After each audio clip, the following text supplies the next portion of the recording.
ഈ കഴിഞ്ഞ തദ്ദേശ സ്വയംഭരണ തെരഞ്ഞെടുപ്പിൽ കേരളത്തിൽ നിന്ന് ദേശീയ തലത്തിലേക്ക് വന്ന ഏറ്റവും ശ്രദ്ധേയമായ വാർത്ത തിരുവനന്തപുരം കോർപ്പറേഷൻ ചരിത്രത്തിലാദ്യമായി NDA നേടി, BJP മുന്നണി നേടി എന്നതാണ്. ദേശീയ തലത്തിൽ തന്നെ വലിയ വാർത്തയായി. പ്രധാനമന്ത്രി വളരെ ആഹ്ലാദപൂർവ്വം ട്വീറ്റ് ചെയ്തു, അതിൽ ഇടപെട്ടു. മാത്രമല്ല അവിടുത്തെ MP ആയ ശശി തരൂർ തന്നെ വളരെ പരസ്യമായി BJP അഭിനന്ദിച്ചു. എല്ലാ അർത്ഥത്തിലും തീർച്ചയായിട്ടും BJPക്ക് ഒരു ചെറിയ നേട്ടമല്ല. ആ നേട്ടത്തിൻ്റെ ഒരു പ്രധാനപ്പെട്ട കാരണം ഒന്ന് രാജീവ് ചന്ദ്രശേഖരൻ എന്ന നേതാവിൻ്റെ പ്ലാനിംഗ് ആണ്, ആസൂത്രണമാണ്. രണ്ട്, വ്യാപകമായി ജയിക്കാനിടയില്ലാത്തടത്ത് പോയി ഊർജ്ജം ചെലവഴിക്കുന്നതിന് പകരം ഒരൊറ്റ കോർപ്പറേഷനിൽ കേന്ദ്രീകരിച്ച് വർക്ക് ചെയ്യാൻ BJP പ്രവർത്തകന്മാരുടെ മെഷീനറി അദ്ദേഹം ഉപയോഗിച്ചു എന്നുള്ളതാണ് രണ്ടാമത്തെ കാരണം. അതുകൊണ്ട് തന്നെ BJPക്ക് നേട്ടമുണ്ടായത് തിരുവനന്തപുരം കോർപ്പറേഷനിലാണ്. മറ്റിടത്ത് കേരളത്തിൽ നോക്കുമ്പോൾ വ്യാപകമായി വലിയ നഷ്ടമൊന്നും ഉണ്ടായിട്ടില്ല. ചെറിയ തോതിൽ ക്ഷീണമൊക്കെ ഉണ്ടായിട്ടുണ്ട്. ഇപ്പോൾ വേണമെങ്കിൽ പറയാവുന്നത് പാലക്കാട് നഗരസഭ അവരുടെ കയ്യിലുണ്ടായിരുന്നതാണ്. അവിടെ 28 സീറ്റിൽ നിന്ന് 25 കുറഞ്ഞു എന്ന് പറയാം. ഒരു മറ്റാരുടെയെങ്കിലും ഒരു കൂട്ടുണ്ടായാൽ മാത്രമേ ഇപ്പോൾ 27 സീറ്റ് വേണം അവിടെ ഭരിക്കാൻ. പകരം തൃപ്പൂണിത്തറയിലേക്ക് അല്ല, അവിടെ പറ്റിയെന്ന് വെച്ചാൽ പന്തളം പോയപ്പോൾ തൃപ്പൂണിത്തറ കിട്ടി. അതുകൊണ്ട് നഷ്ടം ഉണ്ടായി എന്ന് പറഞ്ഞുകൂടാ. തൃശ്ശൂർ സത്യത്തിൽ സുരേഷ് ഗോപിയുടെ മണ്ഡലത്തിൽ താരതമ്യേന BJPക്ക് ഒരു പിന്നോക്കം പോയിട്ടുണ്ട്, കുറച്ച് പിന്നോക്കം പോയിട്ടുണ്ട്. എന്നാൽ അവിടെ അത്ഭുതകരമായ ഒരു കാര്യം, കേരളത്തിൽ ആദ്യമായി ഒരു കോർപ്പറേഷനിലേക്ക് BJP ബാനറിൽ ഒരു മുസ്ലിം ജയിച്ചു കയറി, ഒരു പെൺകുട്ടി തൃശ്ശൂരിൽ, എന്താണ് മുംതാസ് എന്താണ് അയാളുടെ പേര്, അതും റെക്കോർഡാണ്. ഒരു മുസ്ലിം തൃശ്ശൂർ പോലെ ഒരു കോർപ്പറേഷനിലേക്ക് ഒരു മുസ്ലിം സ്ത്രീയെ നിർത്തിയിട്ട് ജയിപ്പിച്ചു BJP എന്ന് പറയുന്ന റെക്കോർഡാണല്ലോ. ആ അർത്ഥത്തിൽ പല വിധത്തിലുള്ള റെക്കോർഡ് ഇട്ടിരിക്കുന്നു BJP ഇത്തവണ. രണ്ട്, ഇതിന്റെ ഒരു പ്രധാനപ്പെട്ട കാര്യം നിയമസഭയിലേക്കുള്ള ഒരു തെരഞ്ഞെടുപ്പിന്റെ നാന്ദിയാണിത്. ആ അർത്ഥത്തിൽ ഒരു പൈലറ്റ് ഇലക്ഷൻ എന്ന് വേണം ഈ ഇലക്ഷനെ കുറിച്ച് പറയാൻ. എന്തായിരിക്കും ഈ വിജയത്തിൽ നിന്ന് BJP പാഠങ്ങൾ പഠിച്ച് ഊർജ്ജം ഉൾക്കൊണ്ട് നിയമസഭയിൽ എന്തുമാത്രം സാധ്യതയിലേക്ക് എത്തിപ്പെടാൻ പറ്റുമെന്നാണ് ഇപ്പോൾ നമ്മൾ ചർച്ച ചെയ്യുന്നത്. പ്രശാന്ത് സാർ എങ്ങനെ കരുതുന്നു? ഇപ്പോൾ തിരുവനന്തപുരം എന്ന് പറഞ്ഞാൽ അദ്ദേഹം പറഞ്ഞതുപോലെ ആ രാജീവ് ചന്ദ്രശേഖരൻ്റെ ഒരു കഴിവ്,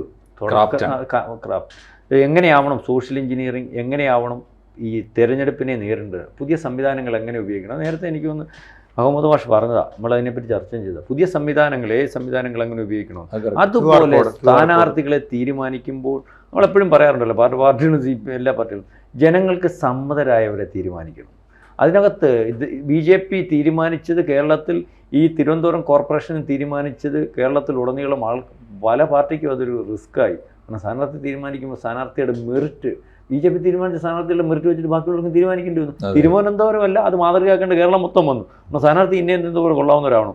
ആൾക്കാർ പറഞ്ഞാൽ അത് പാർട്ടിക്കപ്പുറം കൊള്ളാം, അയാൾ കൊള്ളാം എന്ന് പറയുന്നത്. അതിനകത്ത് രാജീവ് ചന്ദ്രശേഖരൻ അതിനകത്ത് വിജയിച്ചു. ഇപ്പം ഏറ്റവും ഈ ഒരു മാനദണ്ഡത്തിൽ കൂടി നാളെക്കാലത്ത് നിയമസഭാ ഇലക്ഷനിലേക്ക് കേരളത്തിലുടനീളം BJP പോകുന്നൊരവസ്ഥ വന്നാൽ സ്ഥാനാർത്ഥികളെ തീരുമാനിക്കുന്നതിനകത്ത് BJP ഈ മാനദണ്ഡം കേരളത്തിലുടനീളം പാർട്ടിക്കപ്പുറം എടുക്കുന്ന ഒരു തീരുമാനം വന്നാൽ ഇപ്പം തിരുവനന്തപുരത്ത് വോട്ട് ചെയ്തതുപോലെ കേരളത്തിലുടനീളം BJPക്ക് വോട്ട് ചെയ്യും. കാരണം BJP കേരളത്തിലുടനീളം മറ്റു പാർട്ടിക്കുള്ളതുപോലെ സംവിധാനങ്ങൾ എത്ര പറയുമ്പോഴും ആഴത്തിലില്ല, പല മേഖലകളും ഇല്ല. ആ മേഖലയിലെ കാര്യങ്ങൾ ഈ പറഞ്ഞതുപോലെ പരിഹരിക്കണമെങ്കിൽ ഈ നമ്മൾ പറയത്തില്ലേ, ജനത്തിന് സംബന്ധിച്ച് ജനത്തിൻ്റെ ഇടയിൽ BJP ആൾക്കാരുടെ ഈ ഉള്ളിൽ BJP ഉണ്ട്. മുദ്രാവാക്യം പിടിക്കാൻ ഇറങ്ങുന്ന അല്ലാത്ത ആൾക്കാരുടെ ഇടയിലേക്ക് അല്ലെങ്കിൽ കേരളത്തിൻ്റെ മനസ്സിലേക്ക് BJP ഒത്തിരി കയറിയിട്ടുണ്ട്. അവർക്ക് വോട്ട് ചെയ്യണമെങ്കിൽ അവർ പറയും, നമ്മൾ പറയത്തില്ല അവിടെ MLA ആയിട്ട് നിൽക്കുന്ന ആരാ, ഇന്നാളാണ്. അപ്പോൾ കോൺഗ്രസിന് പ്രവർത്തിക്കുന്ന ആളുടെ മാർക്സിസ്റ്റ് പാർട്ടിക്ക് കൂടുതൽ ആളുണ്ടായിട്ടും കണ്ടോ, ഞാനതാ പറഞ്ഞത്, ജനത്തിൻ്റെ ഇടയിൽ ഉണ്ടെങ്കിൽ എത്ര ആളുണ്ടായിട്ടും കാര്യമില്ല. ജയിക്കുന്നവർ ജനത്തിൻ്റെ മനസ്സിലിരിക്കുന്നവരെ ജയിക്കുന്നത്. അപ്പോൾ അതിന് BJP നല്ല കാൻഡിഡേറ്റ് കൊടുക്കുന്ന BJP കാൻഡിഡേറ്റ് ജയിക്കും. അതിനുവേണ്ടി തീരുമാനിക്കണം. അല്ലാതെ മത്സരിക്കാൻ ഞാൻ MLA ആവണമെങ്കിൽ BJPക്ക് MLA ഉണ്ടായാൽ മതി, ഞാൻ മന്ത്രി ആണെങ്കിൽ അല്ലെങ്കിൽ MP ആവണമെങ്കിൽ BJPക്ക് MP ആവണമെങ്കിൽ ഞാൻ ആയാൽ മതി എന്നുള്ള തീരുമാനത്തിലുള്ള നേതാക്കന്മാർ BJPക്കകത്ത് ഉണ്ടായതുകൊണ്ടുള്ള പ്രശ്നം. അപ്പോൾ ഇപ്പം തിരുവനന്തപുരത്തൊരു പ്രശ്നം എന്ന് പറഞ്ഞാൽ ആരെയും മേയറാക്കും, അതുപോലെ മിടുക്കന്മാരെ നിരത്തി നിർത്തിയേക്കുക. അപ്പോൾ അതിന് കേന്ദ്രത്തിന് തീരുമാനം വരും, അതിനൊന്നും പ്രശ്നം വരത്തില്ല. അപ്പോൾ ഇതേ രീതിയിലേക്കുള്ള ഒരു സോഷ്യൽ എഞ്ചിനീയറിംഗും ഒരു വർക്കും കാരണം ഇപ്പോഴത്തെ ഒരു മൂവ്മെൻറ്റ് കാരണം പരിശോധിക്കുമ്പോൾ ജനത്തിന് BJP താല്പര്യമാണ്. ജനത്തിന് താല്പര്യമില്ലാത്തത് കേരളത്തിലെ BJPയിലെ ചില നേതാക്കന്മാരെയാണ്. ആ താല്പര്യമില്ലായ്മ പരിഹരിക്കാൻ സോഷ്യൽ എഞ്ചിനീയറിംഗിൽ കൂടിയും അല്ലെങ്കിൽ നല്ല നല്ല കാൻഡിഡേറ്റ്സ്, നമ്മൾ പണ്ട് അദ്ദേഹം ഉണ്ടല്ലോ ഇവിടെ മത്സരിച്ച, ഇപ്പം രാഹുൽ മാങ്കൂട്ടത്തിൻ്റെ അവിടെ നേരത്തെ BJP മത്സരിപ്പിച്ച നമ്മുടെ അതിനു മുമ്പ് മത്സരിപ്പിച്ച BJPക്ക് അപ്പുറമല്ല ഈ റെയിൽവേ ലൈനിൻ്റെയൊക്കെ അതുപോലുള്ള ആൾക്കാരെ, കഴിവുള്ളവരെ, ജനം അംഗീകരിക്കുന്നവരെ അവതരിപ്പിക്കാമെങ്കിൽ BJPക്ക് മുന്നേറ്റം ഉണ്ടാകും. ഏതാണ്ട് 20 സീറ്റിനപ്പുറം BJP ഇപ്പോൾ തന്നെ പിടിക്കുമെന്നുള്ള ഒരു റിപ്പോർട്ട് സീറ്റാണ്. റിപ്പോർട്ട് വരുന്നുണ്ട്. 20 സീറ്റാണ് ഇപ്പോൾ അവർ ടാർഗറ്റ് ചെയ്യുന്നത്. ടാർഗറ്റ്. അത് സാധ്യതയുടെ അതിന്റെ ഒരു സാധ്യത എത്രത്തോളം ഉണ്ട് സാർ? ഇത് പറഞ്ഞപ്പോഴേ കായംകുളത്തുള്ള നമ്മുടെ മന്ത്രി ജി സുധാകരൻ, മുൻ മന്ത്രി, സീനിയർ ആയിട്ട് ബ്രാഞ്ച് തലത്തിൽ പ്രവർത്തിക്കും, അദ്ദേഹം പറഞ്ഞ ഒരു കാര്യം, സമ്മതിച്ച ഒരു കാര്യം, അതായത് അടുത്ത തെരഞ്ഞെടുപ്പിൽ നിയമസഭ ഇനി വരാൻ പോകുന്നത് 6 മാസത്തിനപ്പുറം വരുന്നതിൽ ഒരു 5 സീറ്റ് BJP നേടുകയാണെങ്കിൽ തന്നെ 5 സീറ്റെങ്കിലും നേടിയാൽ 2031 അവർ ഭരണത്തിൽ വരും, കേരളം ഭരിക്കുമെന്നാണ് അദ്ദേഹം പറഞ്ഞത്. കാരണം അദ്ദേഹം ഇതെല്ലാം സൂക്ഷ്മമായിട്ട് നിരീക്ഷിക്കുന്ന ഒരാളാണ്. അദ്ദേഹത്തിൻ്റെ സ്ഥലമെന്ന് പറയുന്ന കായംകുളത്തിന് ചുറ്റുമുള്ള പ്രദേശങ്ങളെന്നൊക്കെ പറഞ്ഞാൽ ഇടതിൻ്റെ കോട്ടകളായിരുന്നു. വിപ്ലവ രക്തസാക്ഷികളുടെ, അതുപോലെ തന്നെ കോട്ടപ്പുറം സുരേന്ദ്രൻ, അതുപോലെ തന്നെ തോപ്പിൽ ഭാസിയാണ് നിങ്ങൾ എന്നെ കമ്മ്യൂണിസ്റ്റ് ആക്കി എന്നുള്ള കൃതിയുടെ കർത്താവ്, ഒളിവിലെ ഓർമ്മകളുടെ കർത്താവ് അവിടെയാണ്, അവിടെ വള്ളികുന്നം എന്ന് പറയുന്ന സ്ഥലത്തോട്ടടുത്താണ്. അവരുടെ ഒരു ഭൂമികയാണ് ഒരു ചുവപ്പ് കോട്ട. അവിടെ മുഴുവൻ ഇപ്പോൾ കാവി കൊടികൾ പാറി നടക്കുന്നത്. ഈ തെരഞ്ഞെടുപ്പിൽ പോലും വളരെ സജീവമായിട്ടുണ്ടായിരുന്നു. അവിടേക്കൊക്കെ BJP ഇടിച്ചു കയറിക്കുന്നു, മാസ് ബേസ് അവർ സ്ഥാപിച്ചു കഴിഞ്ഞിരിക്കുന്നു. പിന്നെ അതുപോലെയാണ് തൊടുപുഴ, ഏറ്റവും വലിയ രണ്ടാമത്തെ കക്ഷിയായിട്ട് തൊടുപുഴയിൽ അവർ മാറിയിരിക്കുന്നു. പാലയും, അതുപോലെ തന്നെ പത്തനംതിട്ട ബെൽറ്റിൽ, അതുപോലെ മാഷിൻ്റെ കൊയിലാണ്ടി ഭാഗത്തേക്ക്, കോഴിക്കോട്ടാണല്ലോ മുന്നേറി. ഇടതുപക്ഷം ഭരിച്ചപ്പോഴും അവിടെ 5-6 സീറ്റ് നവ്യ ഹരിദാസ് അവിടെ വിജയ കൊടിയേന്തി അവിടെ. അങ്ങനെ ഈ കാസർഗോട്ട്, അതുപോലെ കണ്ണൂർ, ദുർഗമങ്ങളായ പ്രദേശങ്ങളിലേക്കൊക്കെ അവരുടെ ഫുട് പ്രിൻ്റ് ഇപ്പോൾ സ്ഥാപിച്ചിരിക്കുക. അപ്പോൾ ഇത് ആഴത്തിൽ മാത്രമല്ല പരപ്പിലും, തിരുവനന്തപുരത്ത് മാത്രം ആഴത്തിലും മറ്റെല്ലായിടത്തും ഏകദേശം പരപ്പിലും ഇപ്പോൾ അവർ മുന്നേറിക്കൊണ്ടിരിക്കുകയാണ്. അപ്പോൾ പാലക്കാട്ട് ഏറ്റവും വലിയ ഒറ്റക്കക്ഷി അവർ തന്നെയാണല്ലോ ഇപ്പോഴും. അതുപോലെ തന്നെ തൃപ്പൂണിത്തുറയിലും ഏറ്റവും വലിയ ഒറ്റക്കക്ഷിയാണ് ഇപ്പോൾ BJP വന്നിരിക്കുന്നത്. തിരുവനന്തപുരത്തും അത് തന്നെ ഏറ്റവും വലിയ ഒറ്റക്കക്ഷിയാണ്. നമുക്ക് വേണമെങ്കിൽ പറയാം, എന്തായാലും ഒരു സീറ്റിൻ്റെ കുറവേ ഉള്ളൂ. അത് ഒരു സ്വതന്ത്രനുണ്ട് കാണും, അവർക്ക് അഡ്ജസ്റ്റ് ചെയ്യാൻ പറ്റുന്നതേ ഉള്ളൂ. എങ്കിൽ തന്നെ ഈ ഇപ്പോൾ ജി സുധാകരൻ സാറിൻ്റെ തീർച്ചയായിട്ടും അദ്ദേഹം വളരെ അനുഭവങ്ങൾ എമ്പാടുള്ള ഒരാളാണ്, സ്വതന്ത്രമായി നിലപാടെടുക്കുന്നയാളാണ്, പാർട്ടിയോട് പോലും കണ്ണടച്ച് കാര്യങ്ങൾ അറിയാം. പക്ഷെ പ്രശ്നം ഈ 2031 എന്ന് പറയുന്നത് കുറച്ച് ഓവർ എസ്റ്റിമേഷനും ഓവർ കോൺഫിഡൻസും ഒക്കെ അല്ലേ തോന്നുന്നു. ഈ 2031 ഒരു ഓവർ എസ്റ്റിമേഷൻ അല്ലേ എന്ന് എനിക്ക് തോന്നുന്നു. കാരണം 5 കൊല്ലം കിട്ടുന്നുള്ളൂ. 2026 ഈ ഇലക്ഷൻ വരുന്നത്, അതിനെക്കുറിച്ചാണ് നമ്മളിപ്പോൾ ചർച്ച ചെയ്യുന്നത്. അന്ന് 5 സീറ്റ്, അന്ന് 10 സീറ്റോ ഈ 20 സീറ്റൊക്കെയാണ് ഇപ്പോൾ കണക്കൂട്ടുന്നത്. അങ്ങനെയാണെങ്കിൽ ശരിയാണ്, 20 സീറ്റ് ഇപ്പോൾ നേടാമെങ്കിൽ അടുത്ത 5 കൊല്ലം കൊണ്ട് അവർക്ക് കഷ്ടിച്ച് 70 സീറ്റ് നേടിയെടുക്കണം. 70 സീറ്റ് എന്ന് പറഞ്ഞാൽ സഖ്യകക്ഷികളൊക്കെ കൂടി ചേർത്ത് മുന്നണി വിപുലീകരിച്ചാണെങ്കിൽ പോലും നേടിയെടുക്കണം. അത് കുറച്ച് അതിര് കടന്ന, എനിക്ക് തോന്നുന്നു CPM വിരോധം കൊണ്ട് പറയാവുന്ന ഏറ്റവും വലിയ എതിരാളിക്ക് കൊടുക്കാവുന്ന ഒരു സർട്ടിഫിക്കറ്റ് എന്നതിലപ്പുറത്ത് അത് വിശ്വാസത്തിലെടുക്കാമോ എന്ന ഒരു ശങ്ക എനിക്കുള്ളത്. മീൻസ് ഈ ഒരു പോക്ക് പോയാൽ ഗ്രാജുവലി BJPക്ക് സാധ്യത കൂടുന്നു എന്നുള്ളത് ശരിയാണ്. പക്ഷേ ഈ 2031 എന്നൊക്കെ പറഞ്ഞൊരു ടൈം ലിമിറ്റ് വെക്കുന്നത് BJPയെ തന്നെ അന്താളിപ്പിലാക്കുമെന്നാണ് എനിക്ക് തോന്നുന്നത്. എന്താണ് പ്രശാന്ത് സാറിന് തോന്നുന്നത്? BJP അത്ര ചിന്തിക്കുന്നില്ല. ഇല്ല, കാരണം BJPക്ക് പമ്മി ചാടുന്ന ഒരു സ്വഭാവമുള്ളത്. അവരെ ഇപ്പം ഈ 20 സീറ്റ് അവർ ഉദ്ദേശിക്കുന്നുണ്ടെങ്കിൽ അടുത്ത എനിക്ക് തോന്നുന്നു ഒരു 10 കൊല്ലം 15 കൊല്ലത്തിന് ഭരണം പിടിച്ചാൽ മതി എന്നുള്ള രീതിയിലേക്ക് അവർ പോകും. കാരണം ഇവർക്ക് അത് ഇവിടെ കേരളത്തിൽ സാധ്യമാകത്തുള്ളൂ. കേരളത്തിലെ പൊളിറ്റിക്സിനകത്ത് വേറൊരു സിസ്റ്റമാണ്. ബാക്കിയുള്ളടത്ത് വലിച്ചുകൊണ്ട് പോകുന്ന പോലെ വലിച്ചുകൊണ്ട് പോകാൻ പറ്റത്തില്ല. എന്നിട്ട് വലിച്ചുകൊണ്ട് പോകാൻ പറ്റാത്തതെന്ന് പറഞ്ഞാൽ ഇപ്പം ഏറ്റവും അവസാനം ന്യൂനപക്ഷത്തെ വലിച്ചുകൊണ്ട് പോയാൽ തന്നെ ഈ ഭൂരിപക്ഷ സമുദായത്തെ അങ്ങനെ വലിച്ചുകൊണ്ട് പോകാൻ പറ്റത്തില്ല. അവർ പലതട്ടിലായിരിക്കും. അവർക്ക് എപ്പോഴും സംശയമാണല്ലോ, അവർക്ക് ബോധ്യം വന്നാൽ മാത്രമേ വോട്ട് ചെയ്യത്തുള്ളൂ. BJPയുടെ സംശയം മാറണം. ഇപ്പം BJPക്ക് ഇനി സംശയം തിരുവനന്തപുരത്തുണ്ടാവത്തില്ല. അവിടെ പെട്ടെന്ന് തന്നെ MLA-മാരുണ്ടാവും, MP-മാരുണ്ടാവും. ഏറ്റവും വലിയൊരു പൊളിറ്റിക്സ് BJPയുടെ തിരുവനന്തപുരത്ത് സംഭവിച്ചിരിക്കുന്നത്. എല്ലായിടവും ജയിച്ചു. കോൺഗ്രസ് ഏറ്റവും കൂടുതലാണ് ഇവിടെ. നമ്മൾ പരിശോധിക്കുമ്പോൾ കോൺഗ്രസിനാണ് കൂടുതൽ നേട്ടം സംസ്ഥാനത്തുള്ളത്. പക്ഷേ ശശി തരൂർ പ്രശംസിച്ച തിരുവനന്തപുരത്തെ കാര്യം വേണമെങ്കിൽ അയാൾക്ക് പറയാം ഞാൻ MP ആയതുകൊണ്ട് പ്രശംസിച്ച. അല്ല, അയാൾ MP അല്ല, അയാൾ കേന്ദ്ര ലെവലിലും അല്ലെങ്കിൽ അന്താരാഷ്ട്ര ലെവലിലുള്ള ഒരു നേതാവ്. അയാൾക്ക് മൊത്തത്തിൽ ആ കാര്യം പറയേണ്ടത്. AICCയുടെ അയാൾ വർക്കിംഗ് കമ്മിറ്റി മെമ്പർ, അയാൾ കോൺഗ്രസിൻ്റെ കാര്യം പറഞ്ഞ തിരുവനന്തപുരത്ത് സംഭവിച്ചത് നമ്മളെ അല്ലെങ്കിൽ അനിവാര്യമായിരുന്നു, അത് നാളത്തേക്കുള്ളതാണ്. അതായത് നാളെ തിരുവനന്തപുരത്ത് BJPയുടെ MLA-മാരുണ്ടാവണം. MP അടുത്ത പ്രാവശ്യം ഞാൻ മത്സരിക്കുന്നില്ല, അവിടെ MP BJPയുടെ ഉണ്ടാവണം. ഇത് ഇൻഡയറക്റ്റായിട്ട് പറഞ്ഞതാണ്. അത് പൊളിറ്റിക്സ് മനസ്സിലാക്കുന്നവർക്ക് മനസ്സിലാവും. അതായത് തിരുവനന്തപുരത്ത് നിന്ന് ഇനി മേയറെ തീരുമാനിക്കാൻ കേന്ദ്രം തീരുമാനിക്കും, അല്ലെങ്കിൽ കേന്ദ്രത്തിന് അതിന് പ്രത്യേക താല്പര്യമുണ്ടെന്ന് കഴിഞ്ഞ ദിവസത്തെ ട്വീറ്റോടുകൂടി പ്രധാനമന്ത്രി പറഞ്ഞിരിക്കുന്നു. അപ്പം ആ ഒരു താല്പര്യത്തിനോട് ഉതകുന്ന അല്ലെങ്കിൽ അനുകൂലിക്കുന്ന രീതിയിലേക്കാണ് ഇവിടുത്തെ MP. അതായത് നമ്മളിപ്പോൾ പറയേണ്ടത് അയാൾ കോൺഗ്രസ് MP അല്ല, മനസ്സുകൊണ്ട് BJP MP ആണ്.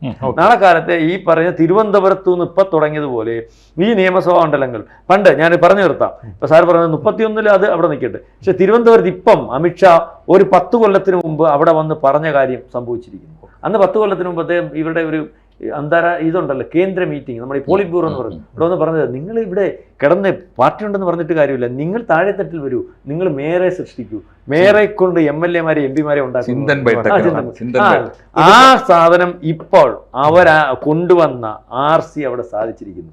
ഇനി MLA-മാരെ ഉണ്ടാക്കാനൊക്കെ MP-മാരെ ഉണ്ടാക്കാനൊക്കെ ഇദ്ദേഹം പറഞ്ഞതുപോലെ കേന്ദ്രത്തിൽ നിന്ന് അവിടുത്തെ 50 പേരും ഒന്നിക്കൊന്നൊക്കെ മെച്ചമാണ് മേയറെ തീരുമാനിക്കുന്നതിന് കേന്ദ്രം ഇവിടെ ഉണ്ട്.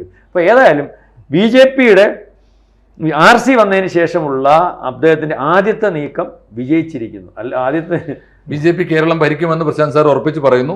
സാവകാശം കുറച്ചുകൂടി കൊടുത്തിരിക്കുന്നു. 31 വന്നില്ലെങ്കിൽ പിന്നെയും ഒരു 10 കൊല്ലം കൂടി. അതിൻ്റെ ഒരു മോഡസ് ഓപ്പറാൻഡി ഞാൻ പറയാം. അതാണ് നമ്മളത് അതിലേക്ക് പോയില്ല. ഒന്നാമത്തെ കാര്യം, 30 വർഷം മുമ്പ് ഞാൻ തിരുവനന്തപുരത്ത് പോകുമ്പോൾ അവിടുത്തെ NSS ആണ് അവിടുത്തെ പ്രമുഖമായിട്ടുള്ള സമുദായം, സംശയമൊന്നുമില്ലല്ലോ. അവരൊക്കെ അസ്പൃശ്യതയായിരുന്നു BJP-യോട്. BJP-യോ RSS ഇതെന്താണിത്, RSS ASS എന്താണിത്, അക്രമം, വിദ്വേഷം, ഇതൊന്നും ഇഷ്ടപ്പെട്ടുന്ന ആൾക്കാരല്ല. പക്ഷേ 30 വർഷത്തിന് ഇപ്പുറം ഞാൻ നോക്കുമ്പോൾ അവിടുത്തെ NSS കരയോഗങ്ങളെല്ലാം കോൺഗ്രസ്സുകാരായിരുന്നു. NSS കരയോഗങ്ങൾ ധാരാളം. ഇന്നിപ്പോൾ NSS കരയോഗങ്ങൾ മുഴുവനുള്ളത് BJP-ക്കാരാണ്. കാരണം എന്താണ്, ഒരു ട്രാൻസ്ഫർമേഷനാണ് വന്നത്, മാറ്റമല്ല, ഒരു ട്രാൻസ്ഫർമേഷൻ, പരിണാമം വന്നത്. അതെങ്ങനെ വന്നതാണ്? കാരണം അത് നരേന്ദ്രമോദി ഉയർത്തിയ കേന്ദ്രത്തിലെ വികസനം എന്നുള്ളതാണ്. എല്ലാവരുടെയും വികസനം. വർഗീയതയെപ്പറ്റി അല്ല അദ്ദേഹം പറയുന്നത്, സംസ്കാരത്തെപ്പറ്റി പറയുന്നുണ്ട്. ഓഫ് കോഴ്സ് അതിപ്പം ആരാ പറയാത്തത്, നമ്മൾ ഒരു അഭിമുഖത്തിലും കണ്ടതല്ലേ അത്, റഷ്യയുടെ പ്രസിഡന്റ് പറയുന്നത് സംസ്കാരത്തെക്കുറിച്ച്. അതുപോലെയാണ് പറയുന്നത്. അപ്പോൾ വികസനം, എല്ലാവരുടെയും വികസനം, എങ്കിലേ രാജ്യം വികസിക്കൂ എന്നുള്ള ആ മുദ്രാവാക്യം അതിലാണ്, അല്ല വർഗീയതയിലല്ല, അതിലാണ് അവർ ഊന്നുന്നത്. നരേന്ദ്രമോദി നല്ല മെടുക്കാൻ രാജ്യത്തിൻ്റെ വികസനം ഏറ്റവും മുന്നോട്ട് പോകുന്നു, ഏറ്റവും വേഗത്തിൽ മുന്നോട്ട് പോകുന്നു. ഈ 2 കാര്യങ്ങൾ. പിന്നെ നമ്മുടെ കുട്ടികൾക്ക് നാളെ 2047 ആകുമ്പോൾ ഇവിടെ തന്നെ തൊഴിൽ കിട്ടുന്നവർ വരും. അവരതിൽ പൂർണ്ണമായിട്ട് വിശ്വസിക്കുന്നു. ആ ഒരു വിശ്വാസത്തിൻ്റെയും അഭിമാനം, രാജ്യാഭിമാനത്തിൻ്റെയും പേരിലാണ് NSS-ലെല്ലാം ഈ പരിണാമം സംഭവിച്ചിരിക്കുന്നത്. തിരുവനന്തപുരം മുഴുവൻ അങ്ങനെയാണിപ്പോൾ ഇത് നിസ്സാര കാര്യമല്ല. 30 വർഷം കൊണ്ട് വന്ന ഒരു പരിണാമമാണിത് എന്ന് പറയുന്നത് പോലെ തന്നെ. ഇപ്പോൾ നോക്കട്ടെ, ഒരു കുറഞ്ഞത് ഇപ്പം സുധാകരൻ പറഞ്ഞ 5 സീറ്റാണ്, 5 നിയമസഭ, 5 വന്നു കഴിഞ്ഞാൽ അവർക്ക് അക്സെപ്റ്റൻസായി. വികസനത്തിൻ്റെ രാഷ്ട്രീയം ഇതാണ് നമുക്ക് വേണ്ടത്. ജോസ് കെ മാണിയുടെ പാർട്ടി അങ്ങോട്ട് മാറുന്നതിൽ എന്തെങ്കിലും വൈക്ലഭ്യം ഉണ്ടാവുമോ? അതുപോലെ ജോസഫിൻ്റെ കക്ഷി അങ്ങോട്ട് പോകുന്നതിൽ എന്തെങ്കിലും വൈക്ലഭ്യം ഉണ്ടാവുമോ?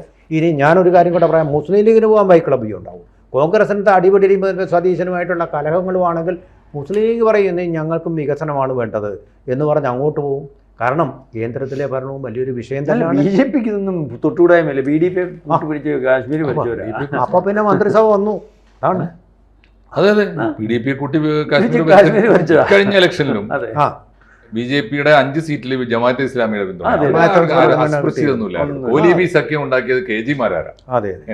OWC എന്ന് പറയുന്നവരായിട്ട് വളരെ വലിയ മാനസിക അടുപ്പമുള്ളവരായിരുന്നു. OWC മോശക്കാരനാണെന്ന് എനിക്ക് അഭിപ്രായമില്ല. കാരണം OWC ഇവരെല്ലാം കൂടെ മോശക്കാരനൊന്നുമല്ല.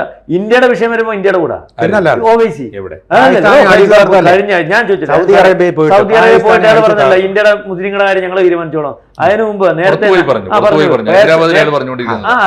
വർഗീയ പ്രസംഗം, പക്ഷെ വർഗീയ പ്രസംഗം ഇന്ത്യയുടെ വിഷയം വരട്ടെ, അവിടെ സാർ നോക്കും ഇന്ത്യയുടെ വിഷയം. അയാൾ വർഗീയ പ്രസംഗം നടത്തുമായിരിക്കും, അയാളുടെ മുസ്ലിം ലീഗിന്റെ കൂട്ടുള്ള അദ്ദേഹത്തിന്റെ രീതി അതായിരിക്കും. എനിക്ക് ഇന്ത്യയുടെ ഒരു വിഷയം വേർത്തൻ പറയുന്ന ഒരു അവസ്ഥ വന്നാൽ അദ്ദേഹം ഇന്ത്യയുടെ വിഷയം ഇന്ത്യയുടെ മുസ്ലിങ്ങൾ തീരുമാനിക്കും, ഞങ്ങൾ തീരുമാനിക്കും. ഈ പഹൽഗാം ആക്രമണത്തിന് ശേഷം അദ്ദേഹം എന്ന് പറഞ്ഞ എന്തോ, അതിനു മുമ്പ് നവാസ് ഷെരീഫ് ഉണ്ടല്ലോ, മുൻ പാകിസ്ഥാൻ പ്രധാനമന്ത്രി, അവിടെ വന്നിട്ട് കാശ്മീരിലെ വിഷയം വെച്ചിട്ട് ഒരു സംസാരിച്ചു.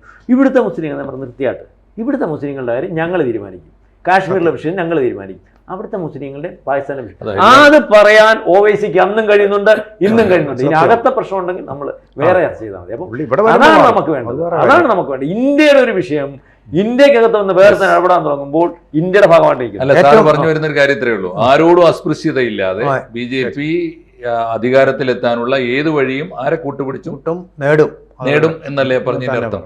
അത് 31-ലോ 41-ലോ എന്നൊക്കെ ഉള്ളത് ഇനി നമുക്ക് ചർച്ച ചെയ്യാം, അത് സാധ്യമാകുന്നത് എന്ന്. എന്തായാലും ഇപ്പോ G. സുധാകരൻ സാറ് പറഞ്ഞത് ഒരു സാധ്യത തന്നെയാണ്. അടുത്ത തെരഞ്ഞെടുപ്പിൽ 5 സീറ്റ്, അത് മര്യാദക്ക് നമുക്ക് സാധ്യതയുള്ള ഒരു സീറ്റാണ്. അതിലപ്പുറം എന്ത് എന്ന് ഇനിയും നമുക്ക് ഡിസ്കസ് ചെയ്യാം. അതായത് 2 സീറ്റിൽ നിന്നാണല്ലോ ഒരു പാർലമെന്റിൽ 82-ലേക്ക് പോയത്. അതുപോലെ ജനാധിപത്യത്തിൽ അസാധ്യമായ വർഗീയത വരായിരുന്നാൽ മാത്രം മതി, വർഗീയ വികാരങ്ങൾ ഉണ്ടാവായിരുന്നു, വിദ്വേഷങ്ങൾ ഉണ്ടാക്കാതിരുന്നാൽ മാത്രം. ശരി, തീർച്ചയായിട്ടും.